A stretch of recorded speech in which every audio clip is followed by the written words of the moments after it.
Namaste. Today I'm going to read Volume 4, Book 5, UmaSamhita, Chapter 49, The Manifestation of Uma, the Dev Puran.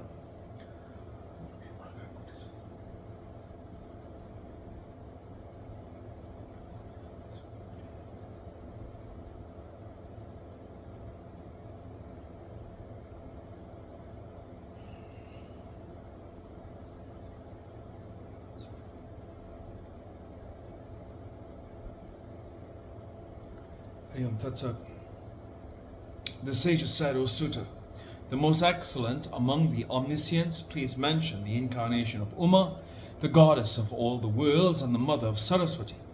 She is sung as the primordial Prakriti of the Supreme Brahman. She is both possessed and devoid of forms. She is of the form of eternal bliss. She is Sati. Sutta said, O sages, listen lovingly to the great story, the perfect knowledge of which alone helps man to attain the great goal. Once there was a clash between the gods and the asuras.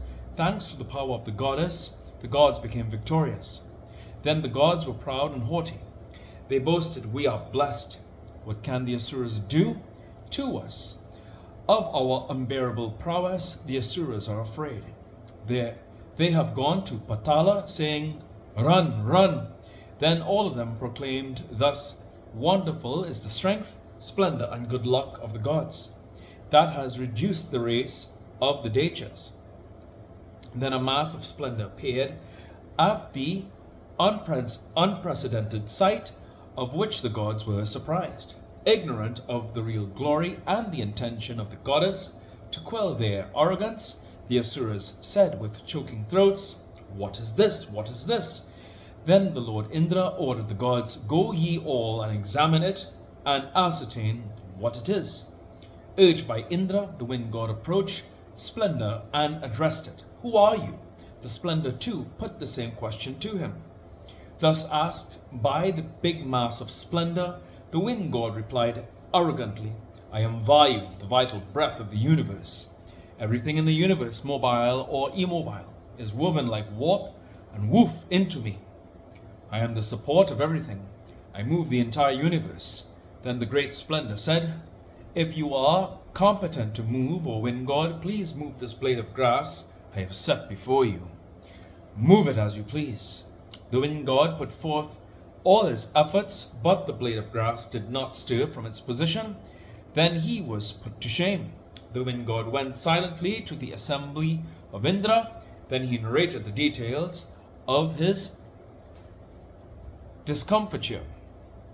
False is our pride that we are the Lord's. In fact, we are helpless, insignificant creatures. Then Indra sent all the gods. When they could not realize anything, Indra himself went there. On seeing Indra come, the unbearable splendor vanished immediately. Indra was surprised. Then Indra thought to himself again and again, I seek refuge in him alone, whose conduct is such as this. In the meantime, in order to bless them and remove their arrogance, Shiva, the embodied form of undeceitful mercy, existence, knowledge, and bliss, manifested herself.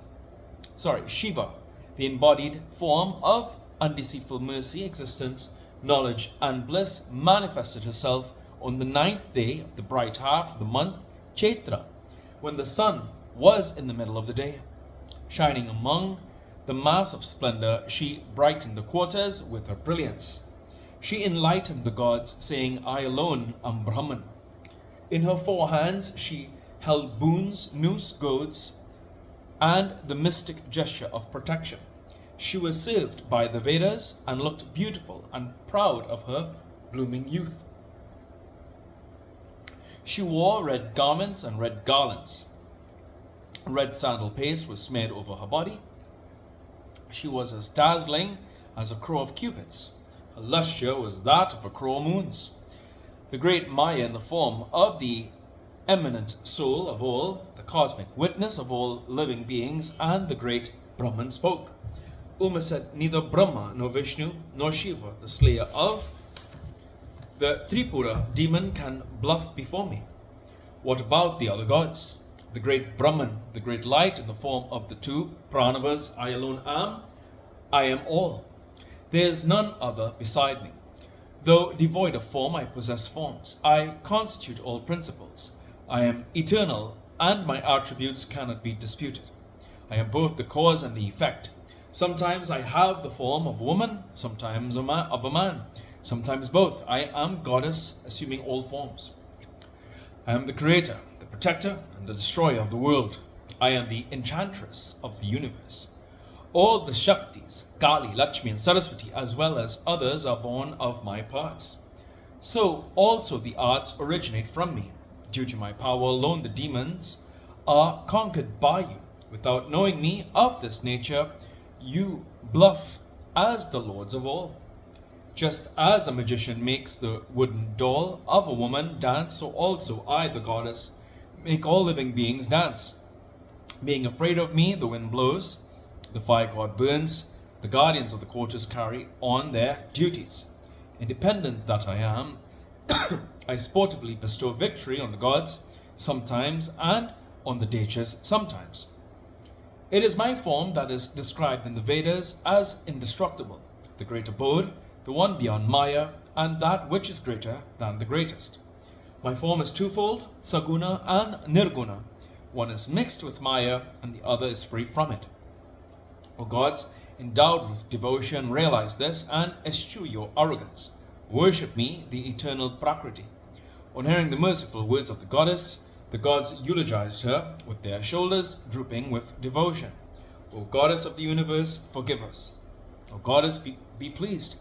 O mother, let us not be arrogant again. Please be merciful. Since then the gods began to appropriate her as before. They eschewed their arrogance and became pure in mind.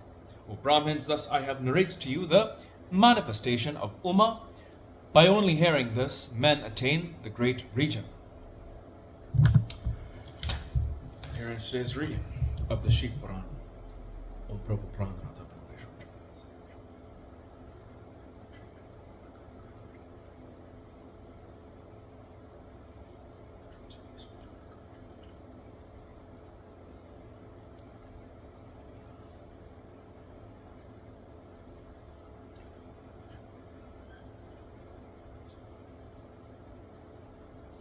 Hari Om Tat Sat.